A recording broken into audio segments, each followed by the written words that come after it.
pense que les enfants sont contents de descendre. Ça les change un petit peu. Ça leur permet de bouger un peu.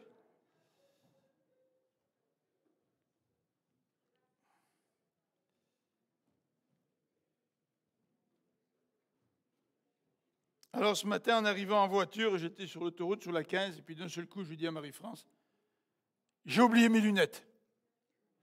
Je ne m'étais pas rendu compte que j'avais oublié mes lunettes.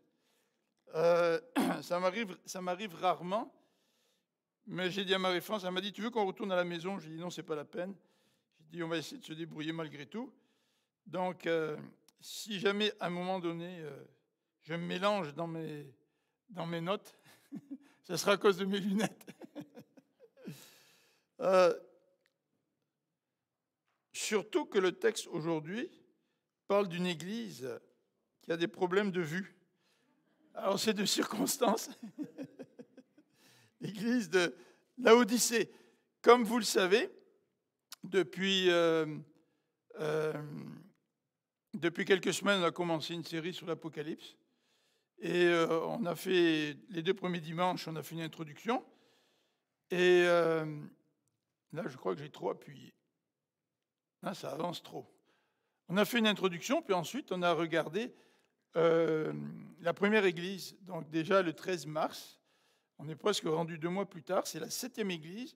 On est rendu à l'église de Laodicée, au chapitre 3 de l'Apocalypse. Chapitre 3, à partir du verset 14. Donc je vous invite à lire avec moi. Chapitre 3, verset 14.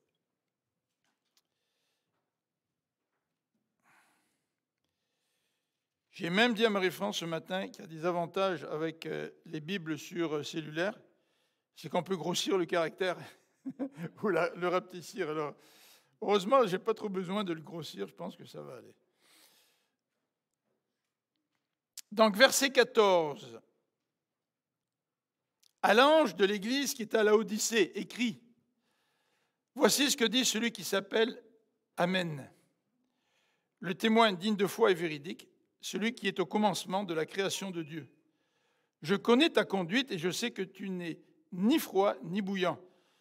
Ah, si seulement tu étais froid ou bouillant. Mais puisque tu es tiède, puisque tu n'es ni froid ni bouillant, je vais te vomir de ma bouche. Tu dis, je suis riche, j'ai amassé des trésors, je n'ai besoin de rien. Et tu ne te rends pas compte que tu es misérable et pitoyable, que tu es pauvre, aveugle et nu. C'est pourquoi je te donne un conseil.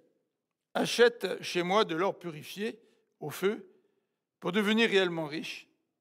Achète des vêtements blancs pour te couvrir afin qu'on ne voie pas ta honteuse nudité.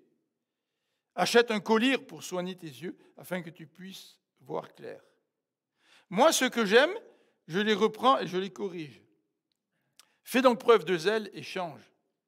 Voici, je me tiens devant la porte et je frappe. Si quelqu'un entend ma voix et ouvre la porte, j'entrerai chez lui et je dînerai avec lui et lui avec moi. Le vainqueur, je le ferai siéger avec moi sur mon trône, comme moi-même. Je suis allé siéger avec mon Père sur son trône, après avoir remporté la victoire. Que celui qui a des oreilles écoute ce que l'Esprit dit aux églises. Seigneur, merci pour ta parole. Merci parce que tu es un Dieu qui a décidé de communiquer avec nous. Tu n'as pas décidé de rester éloigné dans ta grandeur et ta majesté, dans ta sainteté, dans toute puissance, mais tu as décidé de venir jusqu'à nous en Jésus et tu as décidé de nous parler. Et tu nous parles par ta parole, tu nous parles par Jésus-Christ. Et Seigneur, d'avoir un Dieu aussi puissant qui décide de nous parler, qui décide d'entrer en communion avec nous, en contact avec nous, ça c'est le mystère de l'Évangile. Pourquoi Dieu as-tu bien pu vouloir entrer en contact avec chacun d'entre nous, avec ceux qui par la foi se tournent vers toi? Pourquoi? Ta parole nous dit que c'est par amour. Merci pour ton amour, Seigneur. Amen. Donc, nous regardons Ce matin, cette dernière église de Laodicée, vous avez remarqué que l'auteur ne nous donne pas des félicitations. Il ne souligne pas des aspects positifs de la vie de l'Église. C'est assez rare, puisque parmi les 7 églises, la majorité d'entre elles sont des églises que le Seigneur loue pour certaines actions, pour certains ministères, pour certaines œuvres. Ce n'est pas le cas ici. Donc, nous allons terminer ces 7 églises par une église de Laodicée. Peut-être qu'on aurait pu, si nous on avait écrit l'épître, terminer par une église qui n'avait aucun reproche. Mais non, ce n'est pas le cas. Le Seigneur termine par l'église de Laodicée. Alors, ce que je voudrais faire ce matin, c'est regarder avec vous l'arrière-plan de cette église.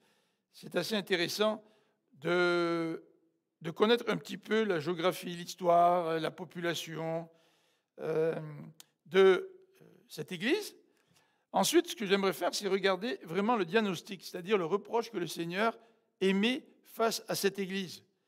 Le terme qui ressort à la lecture de ce passage, c'est la tiédeur. La tiédeur.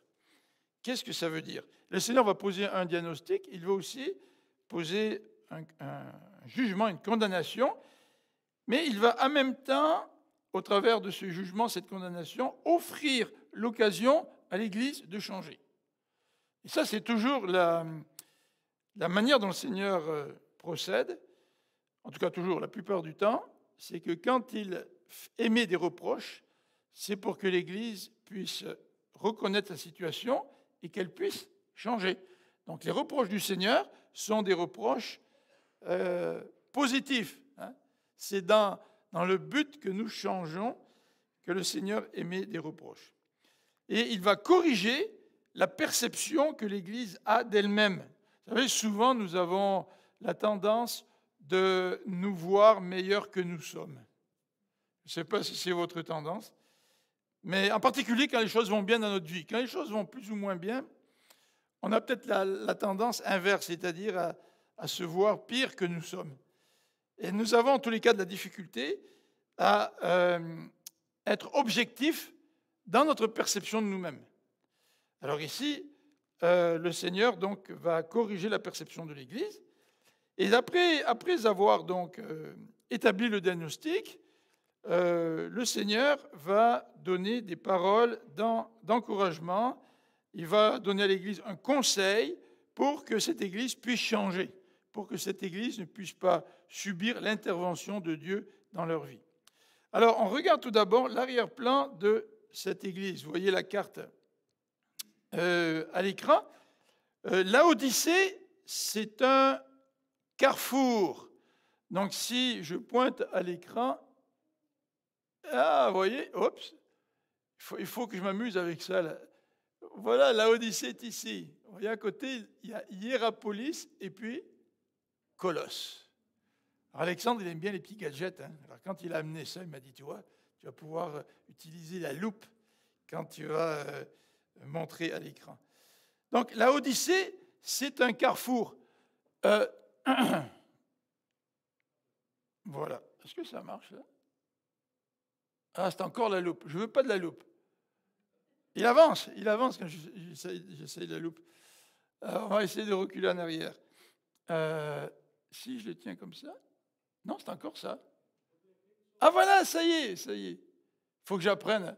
Voyez-vous, Laodicée se trouve au carrefour d'une voie qui peut la conduire jusqu'à Éphèse, donc vers la mer du côté ouest.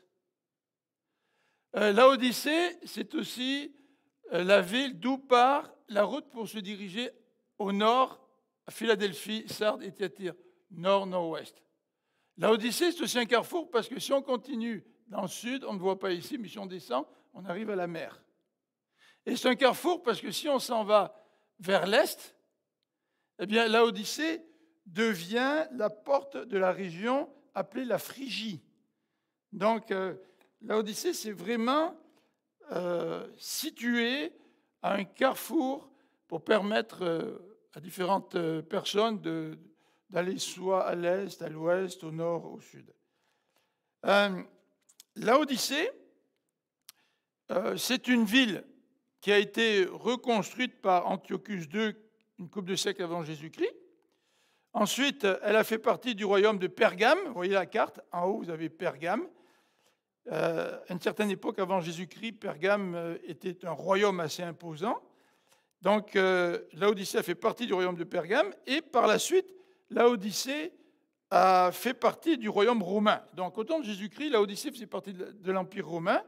Et quand l'Évangile y a été prêché, eh bien, Laodicée faisait encore partie de l'Empire romain. On estime qu'au temps de Jésus-Christ, ou au temps de l'apôtre Paul en tout cas, autour de 60 ans après Jésus-Christ, il y avait environ 7000 Juifs qui habitaient à Laodicée. Donc la communauté juive était assez importante. Quand on parle de 7000 Juifs, on parle aussi d'environ 15 à 20 000 Juifs, hommes et femmes et enfants compris. C'est quand même assez imposant. La communauté juive était bien installée dans cette ville, et la ville de Laodicée était une ville composée d'une population mixte. Donc c'était une ville multiculturelle, et les gens s'étaient quand même assez bien impliqués dans la vie sociale, culturelle, économique et politique de la ville. Quand vous faites des affaires, c'est beaucoup plus facile de vous intégrer dans une ville, dans un contexte, parce que vous êtes obligé d'interagir avec toutes sortes de personnes pour faire des affaires. Donc c'était un petit peu la situation de la ville de Laodicée. Laodicée se caractérisait par un élément très particulier, c'est que la ville de Laodicée était riche. On a parlé déjà de certaines autres villes qui étaient bien sûr riches dans la région, mais Laodicée était un des centres commerciaux les plus riches de l'Empire romain. Il était tellement riche que Cicéron, le fameux orateur romain, y avait même placé une partie de ses biens. Donc Laodicée était très réputée pour sa richesse. En fait, Laodicée était riche parce qu'elle était un centre bancaire. Laodicée était riche parce qu'elle était aussi un centre manufacturier. Laodicée était réputée pour une laine douce, noire, qui était très appréciée et qui lui permettait de confectionner des vêtements recherchés. Donc, l'existence de cette laine explique en partie pourquoi cette ville était riche. En plus, à Laodicée se trouvait une école de médecine très réputée qui produisait de l'onguent pour les oreilles. Alors, si parmi vous, il y a des gens qui avaient, si vous avez un petit peu des problèmes avec les oreilles, essayez de trouver de l'onguent de Laodicée. Je ne sais pas honnêtement quelle est la valeur de cet onguent, si scientifiquement aujourd'hui on avait l'occasion de l'étudier, mais en tout cas, dans les écrits, il semble que Laodicée était très réputée pour cet onguent qui était utilisé pour les oreilles. Mais non seulement Laodicée était réputée pour cet onguent, mais Laodicée utilisait ce qu'on appelle la poudre phrygienne. Vous savez, on a parlé de la Phrygie, qui est Laodicée, c'est la porte d'entrée vers l'est pour la Phrygie. Donc cette ville était réputée pour la poudre phrygienne qui permettait de traiter les problèmes des yeux. Donc, si quelqu'un avait des problèmes avec les yeux, il utilisait ce médicament. Donc tout ça explique un petit peu la richesse de cette ville. Pour illustrer cette richesse, j'aimerais vous parler de deux tremblements de terre qui ont eu lieu un petit peu après Jésus-Christ, c'est-à-dire en l'an 17 après Jésus-Christ.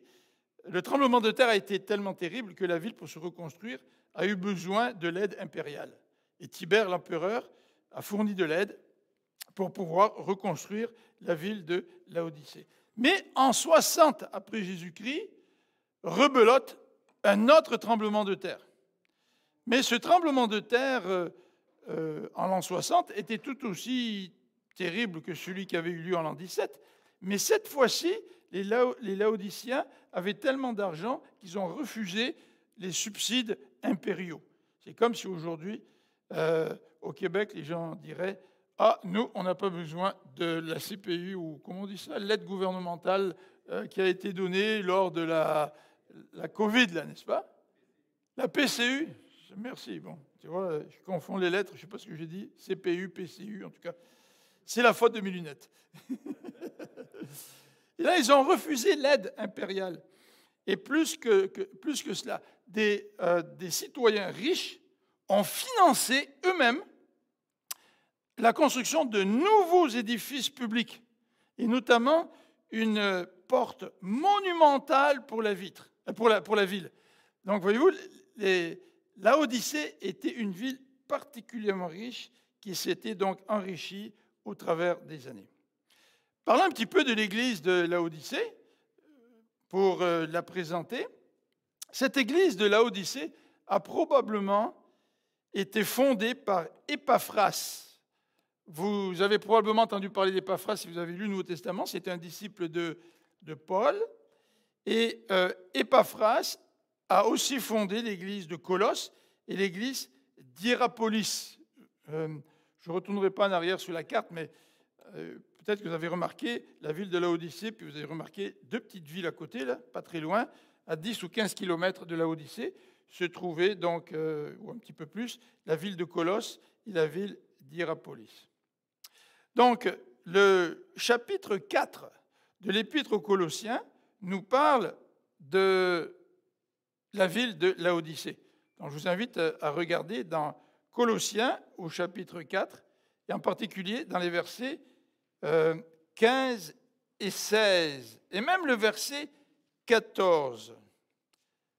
Est-ce que c'est le verset 14 ? Bon, le verset 15. « Veuillez saluer de notre part, dit Paul, quand il s'adresse aux chrétiens à Colosse, veuillez saluer de notre part les frères et les sœurs de Laodicée. » Vous voyez, c'était des villes proches, les chrétiens avaient des contacts entre eux, ainsi que Nympha et l'église qui se réunit dans sa maison. Donc, on sait qu'à l'église, dans la ville de Laodicée, il y avait une église maison, en tout cas, il y avait des chrétiens qui se réunissaient dans la maison de Nympha. Ensuite, nous lisons au verset 16, Paul dit aux chrétiens de Colosse, « Lorsque cette lettre aura été lue chez vous, donc il leur envoie la lettre aux Colossiens, faites en sorte qu'elle soit également lue dans l'église des Laodiciens. » Donc, quand Paul écrivait une lettre à une ville, la ville recevait la lettre, mais il la faisait lire aussi tout autour d'elle. Donc, il y avait une circulation des écrits de Paul qui se faisait à l'époque. Et regardez la fin du verset 16. Le verset 16 nous dit « Et vous, Colossiens, lisez vous-même la lettre qui vous sera transmise par les Laodicéens. » Ah, ça veut dire que Paul a aussi écrit aux chrétiens de Laodicée.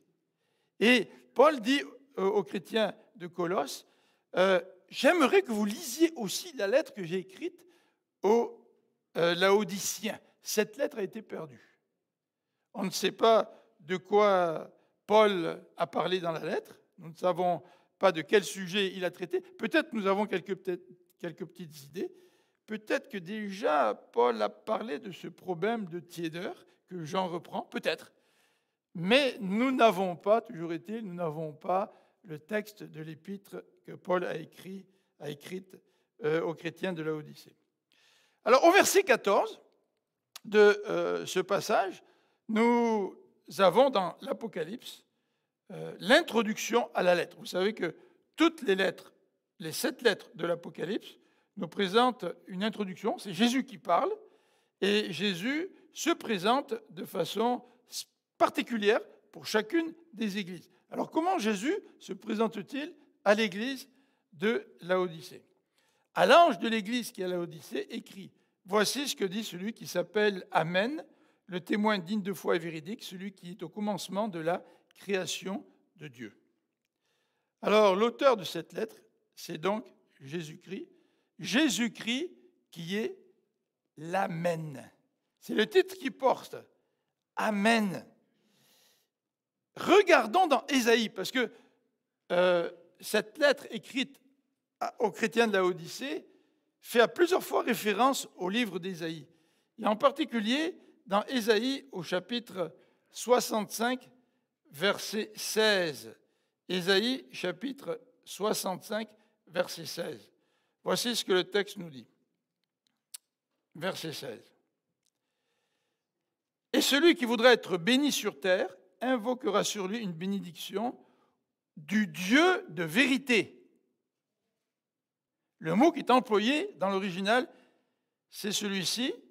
Il invoquera une bénédiction au nom du Dieu de l'Amen. Alors quand on traduit, on ne va pas traduire le Dieu de l'Amen. Et Amen, en hébreu, ça veut dire vérité. Et Dieu s'appelle, dans Ésaïe 65, le Dieu de la vérité, le Dieu de l'Amen.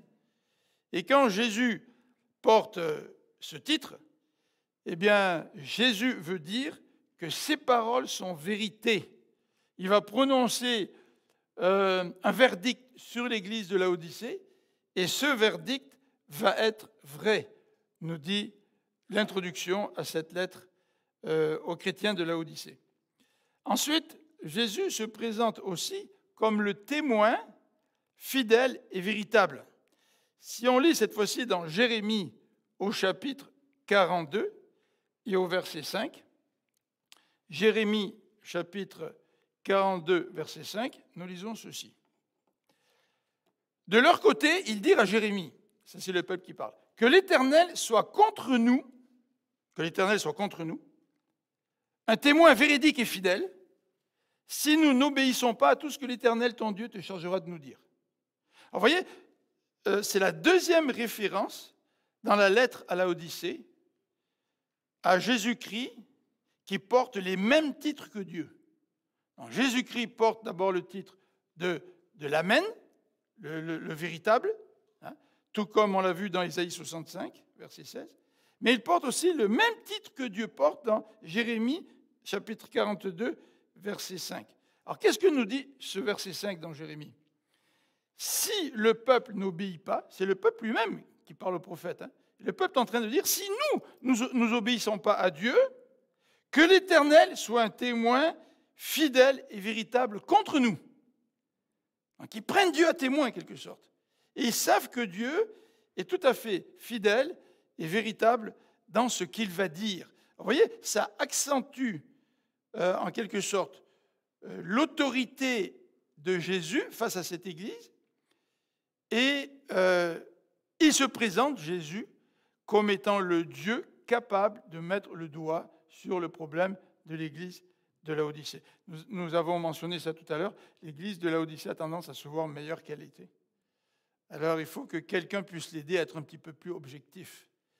Quelle est la meilleure personne, si ce n'est Jésus-Christ qui est l'Amen, et puis le témoin fidèle et véritable.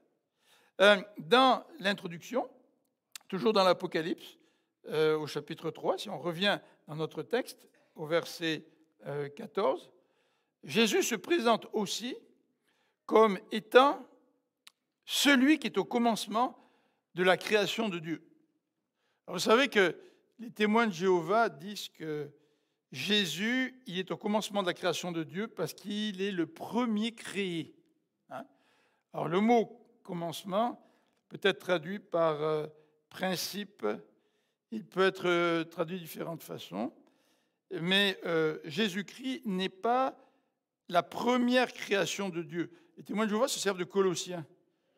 Dans Colossiens, il est dit, il n'est pas dit que toutes les autres choses ont été créées par Jésus, tel que la version des témoins de Jéhovah le dit, toutes les autres choses ont été créées par Jésus, parce que Jésus aurait été créé par Dieu, et toutes les autres choses auraient été créées par Jésus. Mais Colossiens dit que tout a été créé par Dieu. Il n'y a pas le petit mot « autre ». Si vous changez un petit mot dans la Bible, parfois vous changez le sens du passage. Donc Jésus est vraiment l'auteur de la création.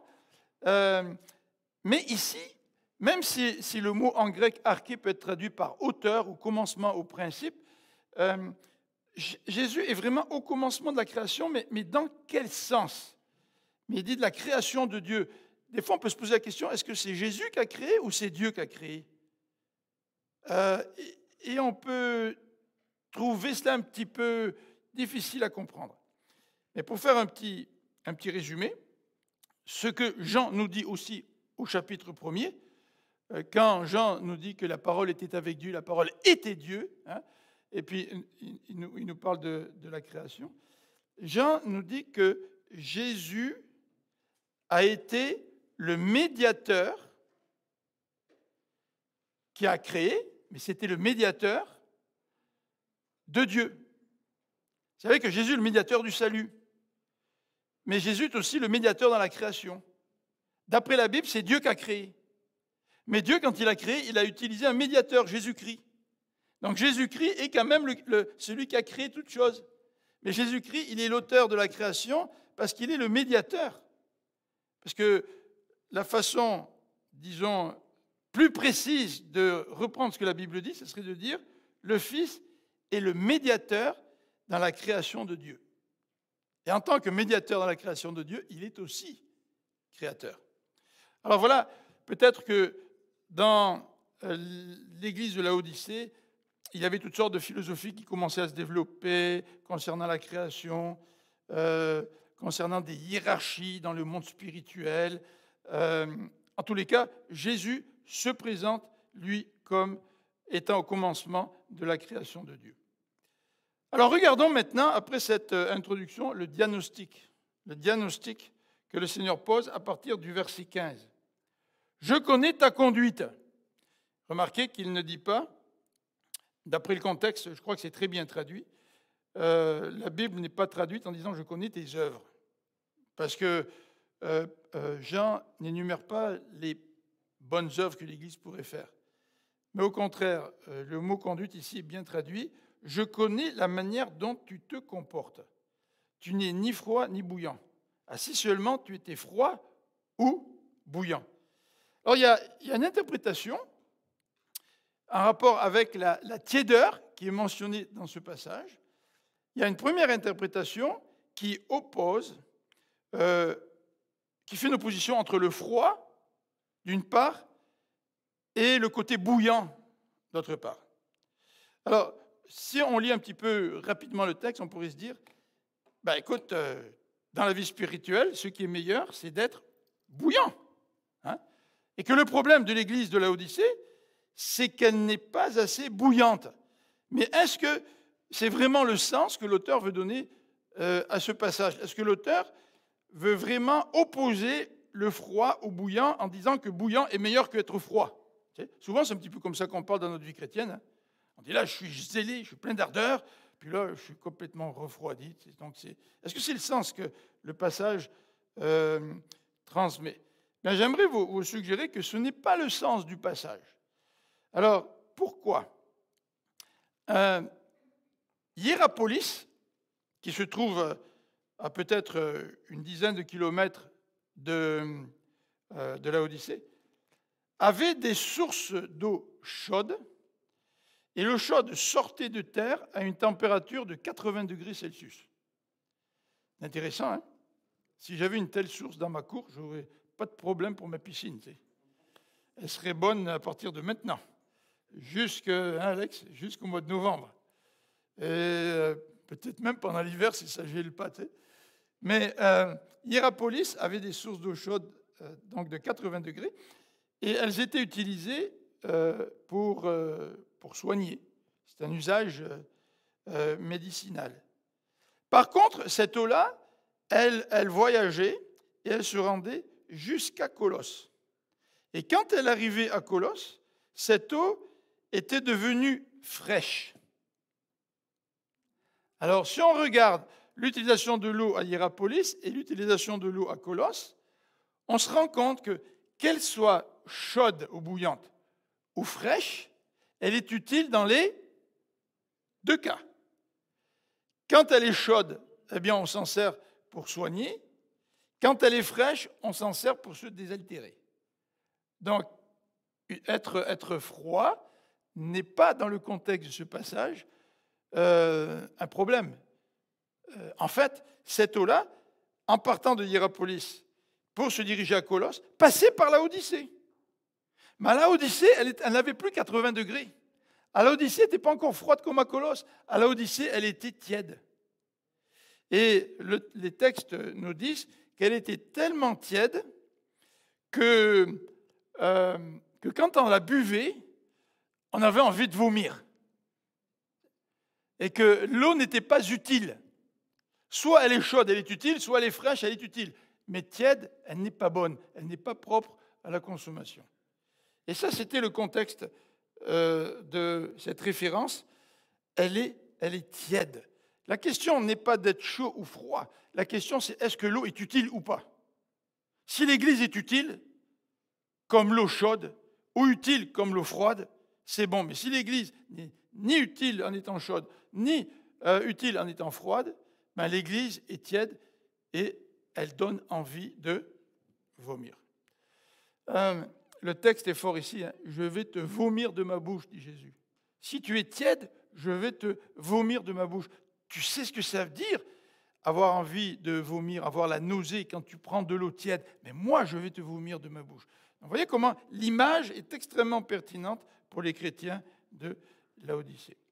En fait, les Laodicéens étaient réputés pour leur tiédeur politique et réputés pour leur tiédeur en matière de religion. C'était des gens qui étaient tellement tièdes qu'ils s'acclimatisaient à tout, ils s'adaptaient à tout, puis ils n'avaient pas beaucoup de convictions bien établies, bien fortes. Là, tu sais, c'est Laodicéen. Au verset 18, 17 et 18, on nous présente la perception ou plutôt le verset 16 avant. Au verset 16, on nous présente le jugement de Dieu. Alors, jugement de Dieu, je vais te vomir de ma bouche. C'est une condamnation. C'est vrai. C'est un rejet. Donc, le Seigneur peut rejeter. Et ce que le Seigneur est en train de dire, c'est qu'il est en train d'exprimer une répulsion. Moi, j'aime pas vomir, je vous le dis là. Je fais tout pour pas vomir. Ça m'est arrivé une couple de fois. Ça m'est arrivé au point où j'étais incapable de m'empêcher de vomir. Tu sais. Puis là, plus vous luttez, là, puis plus vous sentez que ça vient, là, c'est abominable comme impression. Là, tu sais. Hein? Et puis finalement, ça vient. Imaginez-vous la comparaison que fait Jésus-Christ avec les chrétiens de Laodicée. Hein? Généralement, on n'aime pas toujours nettoyer ce qu'on a vomi. Hein? C'est pas très appétissant. Tu sais. Et ça, c'est la description que le Seigneur utilise pour les chrétiens là-bas. Alors, ces chrétiens avaient une très mauvaise perception d'eux-mêmes. Et cette perception a été généralisée parce que l'auteur ne dit pas « Ok, à vous qui êtes restés fidèles, à vous le petit groupe qui est resté fidèle dans l'église de Laodicée. » Puis là, il ferait une promesse à ces gens-là, comme c'est le cas pour d'autres églises. Tu sais. On dirait que la tiédeur, c'est vraiment un état d'esprit qui est généralisé dans toute l'église de Laodicée. Alors, comment cette église se considérait-elle? Verset 17. Tu dis, je suis riche, j'ai amassé des trésors, j'ai besoin de rien. Je suis riche, j'ai amassé des trésors, je n'ai besoin de rien. On a parlé de la richesse des Laodicéens. Ils étaient tellement riches qu'ils n'ont même pas utilisé en l'an 60 l'aide financière de l'empereur de Rome pour reconstruire la ville.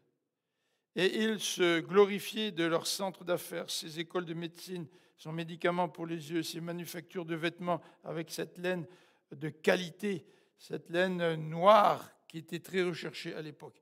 Et les Laodicéens représentent les habitants de la ville qui étaient très fiers de leur richesse.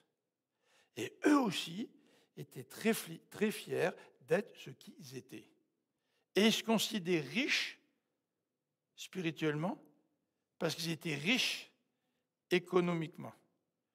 Et Jésus va donner une douche froide à leur orgueil et à leur fierté.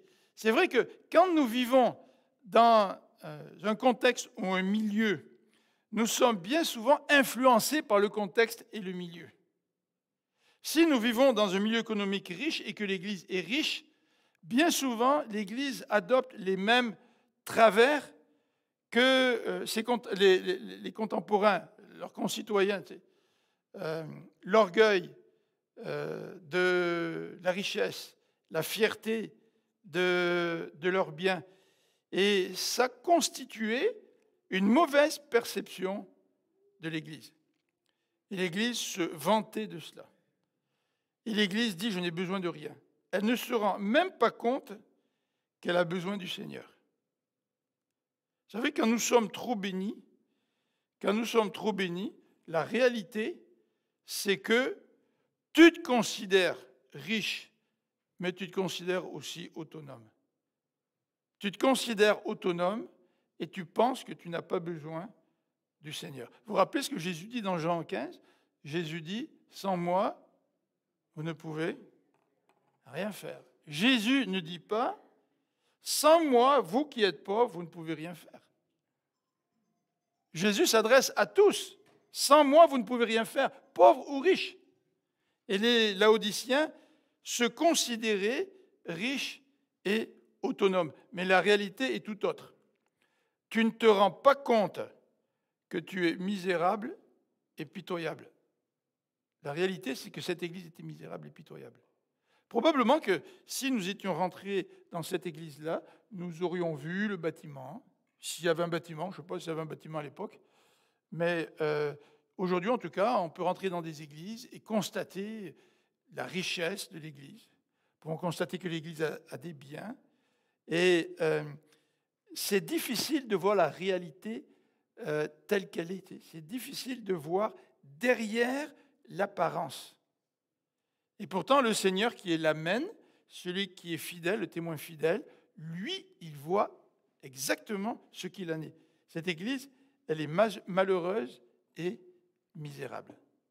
Alors, quand vous cherchez une église, ou si vous cherchez une église, ou si dans l'avenir vous cherchez une église, je ne sais pas, ne vous fiez pas seulement à l'extérieur. L'extérieur n'est pas toujours représentatif de la situation spirituelle d'une église. Celle-là était malheureuse et misérable. Et le texte nous dit aussi qu'elle était pauvre, aveugle et nue. Alors, pauvre, c'est un terme qui se réfère à la richesse de la société et de l'Église. Aveugle se réfère à ces médicaments qu'ils utilisaient pour soigner les yeux. Et nu se réfère à la production de vêtements à partir de cette laine tout à fait particulière qui valait cher et qui était recherchée à l'époque. Jésus pointe vraiment le problème de l'Église sur les éléments qui la caractérisent et qui caractérisaient aussi la société. L'Église était ce qu'elle était parce qu'elle avait adopté les valeurs de la société. Parce qu'elle avait fait des compromis. Et ces problèmes reflètent exactement les mêmes problèmes que la société avait à l'époque. Regardons maintenant ce que Dieu donne comme conseil à cette Église au verset 18 et 20. C'est pourquoi je te donne un conseil. Alors ça, c'est déjà un petit peu surprenant, parce que le Seigneur, il pourrait dire, c'est pourquoi je t'ordonne. Pourquoi il n'a pas dit ça? Vous savez, l'Église, les gens à Laodicée, c'était des gens tellement tièdes qu'ils avaient de la difficulté à prendre position. Ce qui est important, c'est de faire des affaires avec tout le monde, d'être bien gentil avec tout le monde. Et les gens tièdes, souvent, ce sont des gens qui n'ont pas, comme on dit, une colonne vertébrale. C'est-à-dire qui se tiennent, qui ont des convictions. Et peut-être que le Seigneur, s'il avait décidé d'approcher l'Église en disant « je t'ordonne », peut-être que les Laodiciens ont dit « c'est pas le langage pour nous, là, tu sais, ordonner quelque chose ». Est-ce que le Seigneur tient compte de cela dans l'expression ici que nous retrouvons « je te donne un conseil ». Peut-être que le Seigneur veut provoquer chez les Laodicéens une prise de conscience qui les amènerait à prendre une position. Je ne sais pas. Mais toujours est-il, le texte nous dit, je te donne un conseil, achète chez moi de l'or pur, de l'or purifié au feu pour devenir réellement riche, achète des vêtements blancs pour te couvrir, afin qu'on ne voit pas ta honteuse nudité, et achète un collier pour soigner tes yeux, afin que tu puisses voir clair. Donc, le conseil du Seigneur, c'est de reprendre comme solution des éléments qui vont adresser les trois problèmes. La richesse, le fait qu'ils sont aveugles et le fait qu'ils sont nus. Alors, de l'or. Regardons tout d'abord le texte d'Ésaïe 55 au verset 1er. Nous avons dit tout à l'heure que Jean s'appuie beaucoup sur le livre d'Ésaïe. Ésaïe chapitre 55, verset 1er. Voilà ce que dit le Seigneur dans Ésaïe au chapitre 55, verset 1er. Vous tous qui avez soif, venez chercher de l'eau. Et vous qui n'avez même pas d'argent, venez acheter et manger. Venez acheter sans argent, sans paiement. Venez acheter du vin et du lait. Pourquoi dépenserez-vous votre argent pour payer ce qui ne nourrit pas? Pourquoi travaillez-vous pour une nourriture qui ne rassasie pas? Écoutez, oui, écoutez-moi, alors vous mangerez ce qui est bon et vous vous délecterez d'aliments savoureux. Tendez l'oreille, venez à moi, écoutez-moi et vous vivrez. Dans Ésaïe, il y a un appel qui est lancé à venir acheter au prix du Seigneur, mais gratuitement. Vous voyez le contraste entre le mot acheter puis gratuitement. Venez acheter, mais gratuitement, ce qui peut réellement vous rassasier. Et dans l'Apocalypse, dans cette lettre à l'église de Laodicée, nous retrouvons ce même principe. Viens, achète auprès de Dieu. Le Seigneur va te donner. Et le Seigneur va te donner pour réellement passer de l'état de tiède à un état où tu vas être utile pour l'œuvre du Seigneur. Et pour ce faire, il leur dit, ce n'est pas votre or qui est important là, c'est de l'or purifié au feu. C'est un or qui vous permettra d'être réellement riche. Pas l'or que vous avez là dans vos coffres, mais l'or qui vient du Seigneur. Les vêtements blancs qui sont mentionnés ici font référence aussi aux vêtements blancs dans les textes de l'Apocalypse et aussi dans Ésaïe. Alors, il faut que je vous relise Ésaïe parce que ce texte-là aussi est un très beau texte dans Ésaïe au chapitre 61, verset 10. Je vous laisse le soin de lire les textes dans Apocalypse qui reprennent cette idée du vêtement, en particulier du vêtement blanc. Dans l'Apocalypse, le vêtement blanc, c'est pas juste un vêtement qui purifie. Tu sais. J'ai un vêtement blanc, je purifie. C'est beaucoup plus que ça. Dans le texte de l'Apocalypse, le vêtement blanc, c'est un vêtement qui est donné à tous les croyants. Et c'est un vêtement qui va leur permettre d'accéder au festin du royaume ou aux noces de l'agneau. Et dans l'Apocalypse, le vêtement blanc, c'est un vêtement blanc que nous recevons de la part de Christ qui nous justifie.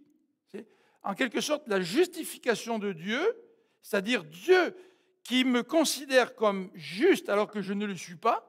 Hein, cette justification, c'est comme un vêtement que Dieu me donne. Et vous vous rappelez la parabole, le roi fait une fête, là, puis il demande aux invités de venir, les invités ne veulent pas. Et puis le roi, découragé, il dit à ses serviteurs, allez par tous les chemins, puis ramassez tous les gens que vous voyez, puis faites-les entrer pour pouvoir bénéficier de ce repas. Et le roi vient pour voir un petit peu qu'est-ce qui se passe. Il voit une personne qui faisait partie de l'assemblée qui n'avait pas le vêtement nécessaire pour entrer. Et il le fait mettre dehors. Vous voyez, c'est cette même idée-là. Cette idée que je ne peux pas apparaître devant Dieu si Dieu ne m'a pas donné sa justice. À cause de mon péché, de mon imperfection, là, je n'ai qu'un vêtement souillé. Et il faut que Dieu me donne un autre vêtement qui fait en sorte que là maintenant, Dieu me considère comme juste alors que je ne le suis pas. Et vous savez, c'est ça le message de l'Évangile. Hein. L'Évangile, c'est Jésus-Christ qui est mort à la croix pour nous, qui a payé nos fautes, qui fait que si je me tourne vers lui par la foi, j'obtiens le pardon de Dieu, parce que Jésus a payé à ma place, et quand j'obtiens le pardon de Dieu, je suis justifié par Dieu. C'est comme si Dieu m'habillait d'un vêtement blanc qui maintenant va me permettre d'entrer dans son royaume. Alors, lisons Ésaïe 61, verset 10. On a cette même idée dans Ésaïe 61. Je serai plein de joie. L'Éternel en sera la source. Dieu qui est la source de notre joie. C'est extraordinaire, ça. C'est pas plate d'être chrétien. Quand tu es chrétien, Dieu est la source de ta joie. J'exulterai. Il est excité, là. C'est pas juste, je suis joyeux, tu sais. Mais c'est vraiment, oui, je suis joyeux, tu sais. Il y a vraiment une joie qui le saisit, là. Le mot est fort. J'exulterai à cause de mon Dieu. Pourquoi? Parce qu'il m'aura revêtu des habits du salut. Vous voyez la même idée là. Dieu m'a revêtu des habits du salut et qu'il m'aura enveloppé du manteau de justice. Je ne peux pas rentrer au ciel si je ne reçois pas cette justice qui vient de Dieu. Et bien des gens aujourd'hui disent, de toute façon, quand je vais arriver là-haut, là, je vais m'arranger avec lui. Là, tu sais. Ça, c'est un peu arrogant. Tu sais. Je vais m'arranger avec le Dieu créateur de l'univers éternel. Moi, petite créature finie, là, je vais m'arranger avec lui. Je vais régler mon cas avec lui. Là, tu sais. Tu ne pourras pas régler ton cas. Tu ne peux pas régler ton cas devant Dieu à cause de ton péché. La seule manière de régler ton cas, c'est que Jésus-Christ puisse te couvrir d'un manteau de justice. Et quand tu rentreras en présence de Dieu, Dieu va te voir avec ce manteau, puis il va dire, entre, bon et fidèle serviteur, dans la joie de ton maître. Parce que nous sommes revêtus du manteau de justice. Donc, c'est ce que Ésaïe nous présente déjà. Regardez le reste du verset. Tout comme le marié se pare d'un turban, tout comme un prêtre, et comme la mariée sort de ses bijoux, comme la terre fait pousser, il y a un point là, et comme la mariée sort de bijoux. Donc, vous voyez, on fait référence à la préparation du marié. Le marié ne peut pas rentrer dans la salle de festin sans s'être habillé en conséquence. Je veux dire, si vous allez dans un mariage avec des jeans troués, peut-être que ça se fait dans certains milieux, mais encore, il y a encore une certaine pratique aujourd'hui. Quand on est invité à un mariage, on s'habille en conséquence. Et généralement parlant, si vous entrez dans un endroit sans porter le bon vêtement, on ne vous acceptera peut-être pas. En 2021 ou 2022, un membre de l'association qui faisait partie de l'église de Emmanuel m'avait invité pour déjeuner avec lui. Il m'a dit, viens avec moi à Montréal, je déjeune à tel endroit. Moi, je me prépare, j'y vais. Mais je ne savais pas où est-ce que j'allais. Et c'était un club privé réservé à des hommes d'affaires. Et quand je suis entré, le gars m'a dit, vous n'avez pas de veston? Je lui ai dit, non, je n'étais pas au courant, moi. Alors, le gars m'a dit, vous ne pouvez pas rentrer sans veston? Je lui ai dit, écoute, le gars doit m'attendre dedans, il ne me l'a pas dit. Il m'a dit, mais attendez, on a des vestons pour ceux qui n'en ont pas.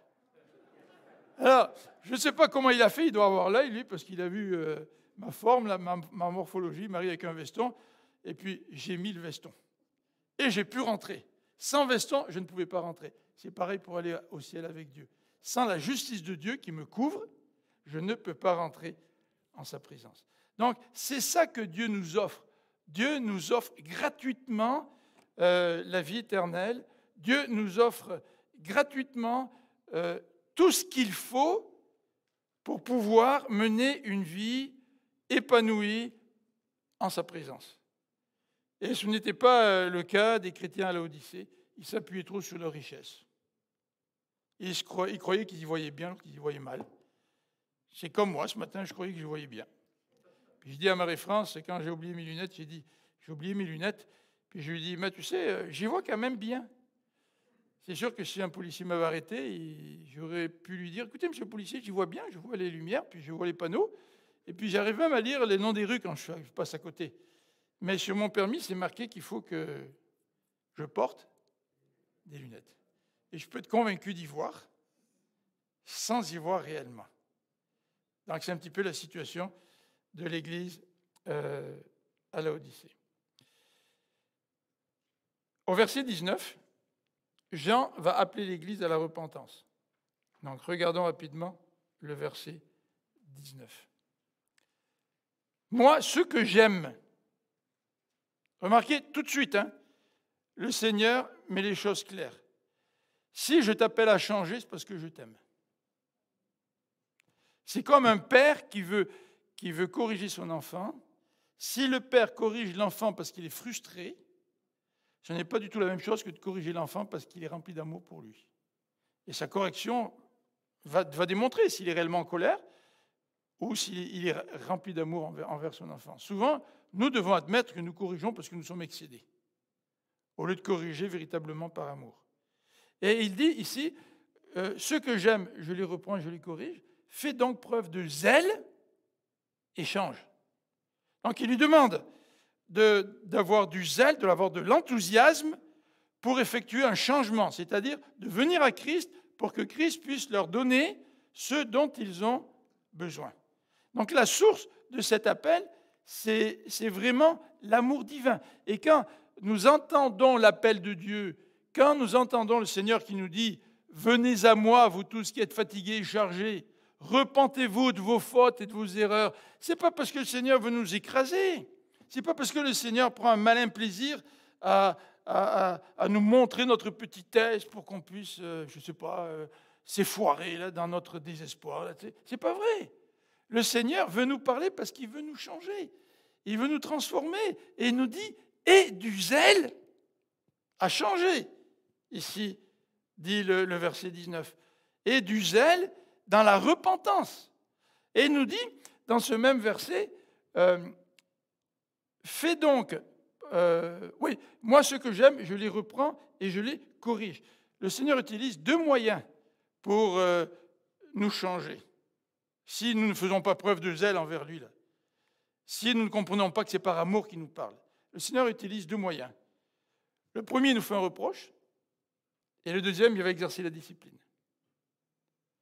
Donc si vraiment le Seigneur me fait un reproche, c'est beaucoup plus avantageux pour moi que d'écouter celui qui m'aime et d'avoir du zèle pour changer, que d'attendre que Dieu manifeste la discipline envers moi. Vous savez que la Bible dit que c'est terrible de tomber entre les mains de Dieu. Et la Bible dit que le jugement commence par qui? Par la maison de l'Éternel. Vous savez, nous considérons les païens autour de nous, puis on les critique souvent. On dit, ils ne connaissent pas Dieu, regarde leur vie, etc. Mais ce qu'on oublie, c'est que le jugement commence par l'Église. Et que le Seigneur va s'occuper de nos propres fautes à nous.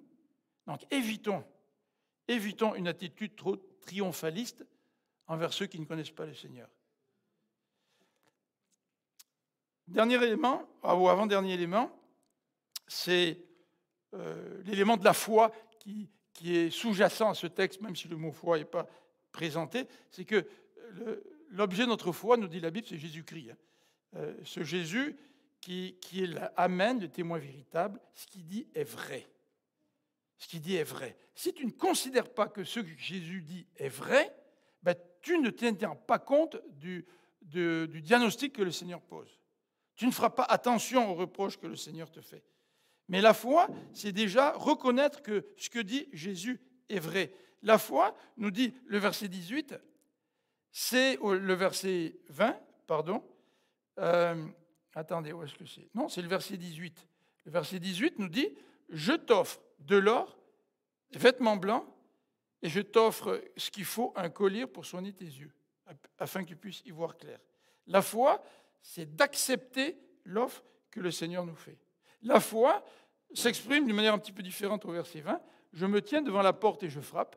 Si quelqu'un entend ma voix et ouvre la porte, j'entrerai chez lui et je dînerai avec lui et lui avec moi. La foi, c'est d'accepter d'ouvrir la porte. La foi, ici, dans ce verset 20, c'est une foi personnelle. Le texte dit, si quelqu'un entend ma voix, je me tiens à la porte et je frappe. Encore une fois, c'est une bonne approche pour les Laodicéens. Le Seigneur, il ne veut pas briser la porte et rentrer de force. Ces gens-là, ils sont tellement tièdes que c'est peut-être pas la bonne approche. Donc le Seigneur, il s'offre tel qu'il est. Et il attend que tu ouvres la porte. Et c'est une ouverture personnelle, c'est une décision personnelle. Si quelqu'un entend ma voix et ouvre la porte, j'entrerai et je dînerai avec lui. Alors de quoi s'agit-il ici? Quand on parle de dîner, quand on parle de souper avec le maître. Eh bien, tout d'abord, cette idée fait ressortir la communion que Dieu veut avoir avec nous. Le Seigneur veut être en relation avec nous. C'est ça le mot communion, c'est être en relation avec quelqu'un. Le Seigneur veut être en relation avec nous, en communion avec nous. Comme on l'a dit, il ne force pas, il frappe. C'est un appel individuel, mais c'est aussi une promesse. Le Seigneur va manger avec nous. Et le repas dans la Bible a une particularité, ça va trop vite, le repas dans la Bible a une particularité, c'est-à-dire qu'il fait allusion à une alliance. Une alliance que Dieu fait avec nous. Le repas du Seigneur, c'est un repas communautaire. Mais ici, c'est une offre individuelle. Je peux prendre le repas du Seigneur à l'Église sans être en communion avec Dieu. Mais tout commence par une communion personnelle avec Dieu. Est-ce que j'ai ouvert la porte de mon cœur à Dieu pour qu'il puisse m'offrir ce qu'il a à m'offrir? Et cette communion, c'est une communion qui nous rappelle le repas que nous célébrerons dans le royaume de Dieu, qui nous rappelle les noces de l'agneau. Pour terminer, au verset 21 et 22, voilà la conclusion que Jésus nous donne. Au verset 21, le vainqueur, donc c'est encore personnel, hein, le vainqueur, je le ferai siéger avec moi sur mon trône, comme moi-même je suis allé siéger avec mon Père sur son trône après avoir emporté la victoire. Il est question de trône là. Il est question d'autorité. Matthieu parle de la même idée au chapitre 19, verset 28. Le Seigneur va partager son trône. Vous vous rendez compte? C'est comme si vous arriviez en audience devant la reine d'Angleterre, puis que la reine d'Angleterre, à un moment donné, vous tend la main, et puis elle vous dit, tiens, viens t'asseoir à côté de moi sur mon trône. Ça serait... Je pense qu'on n'y croirait pas, tu sais. Il doit y avoir un piège là-dedans, là, tu sais, là. Si je dis oui, probablement me faire arrêter, je ne sais pas, là, mais ça ne se peut pas. Ça ne se peut pas. Pourtant, ce qui ne se peut pas est une réalité. Le Seigneur, il dit que quand il est ressuscité, Dieu l'a fait asseoir sur le trône, à sa droite. Le Seigneur, il règne avec Dieu à sa droite, maintenant. Mais tout comme Jésus-Christ règne avec Dieu maintenant, lorsque nous serons avec Jésus-Christ, Jésus-Christ va nous prendre pour nous faire régner avec lui. Il va partager son trône. Vous vous rendez compte? Moi, quand je regarde ma petite vie chez moi, ma petite maison, mes petits problèmes, mes difficultés, puis je me dis, hey, ma destinée, c'est pas ça, là. Ma destinée, c'est d'être assis sur le trône avec Jésus-Christ. Mais il y a une condition, nous dit le texte. La condition, c'est d'être vainqueur, c'est-à-dire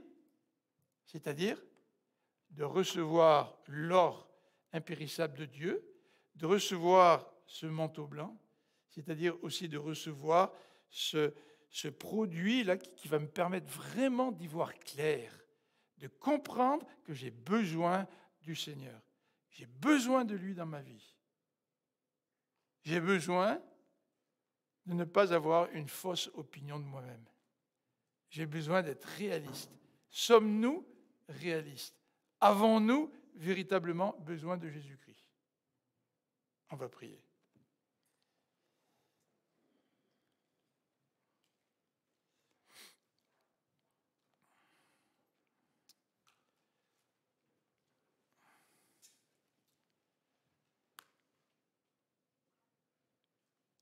Seigneur notre Dieu, nous faisons partie des pays occidentaux qui sont les plus riches sur cette planète. Et à la lecture de cette lettre à l'église de Laodicée, je me pose la question, Seigneur, est-ce que je suis objectif face à ma propre situation?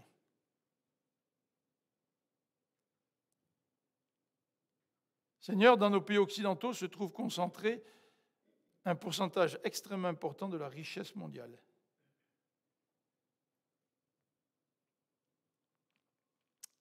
Et est-ce que cette richesse, ce capitalisme qui caractérise notre société,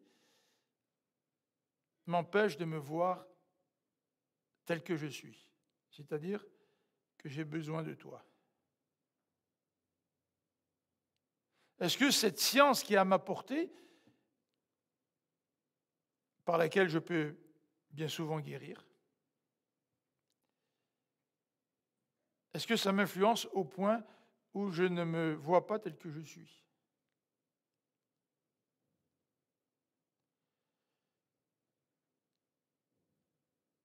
Seigneur, nous avons véritablement besoin de toi. Et peut-être que lorsque des tragédies frappent, comme la Covid-19, ou même la guerre en Ukraine, peut-être que ces événements-là viennent réveiller en nous ce sentiment de réalité. Dans le fond, Seigneur, j'ai peut-être besoin de toi plus que je pense. Peut-être que c'est la maladie qui va nous rappeler que nous sommes petits, que nous sommes faibles et que nous avons besoin de toi. Toujours est-il, Seigneur, aide-nous à y voir clair. Aide-nous à y voir clair. Sauve-nous de la tiédeur. Nous sommes tellement conformistes, nous vivons comme les autres. Nous avons peur d'être utiles pour toi, de prendre position. Et nous tombons dans une autosatisfaction parce que nous sommes riches. Seigneur, parle à notre cœur. Il n'y a que toi qui peux nous sauver de la fausse perception que nous avons de nous-mêmes. Seigneur, si c'est le cas ce matin, nous voudrions te demander pardon. Pardon pour cet état d'esprit. Touche notre cœur. Que nous soyons remplis de reconnaissance pour qui tu es, pour ce salut que tu nous donnes, dont nous pouvons nous vêtir, ce vêtement blanc.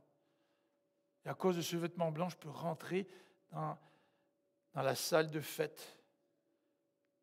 Je pourrai partager ce repas lors des noces de l'agneau. Seigneur, merci. Merci parce que rien ne repose sur moi, mais tout repose sur toi. Amen.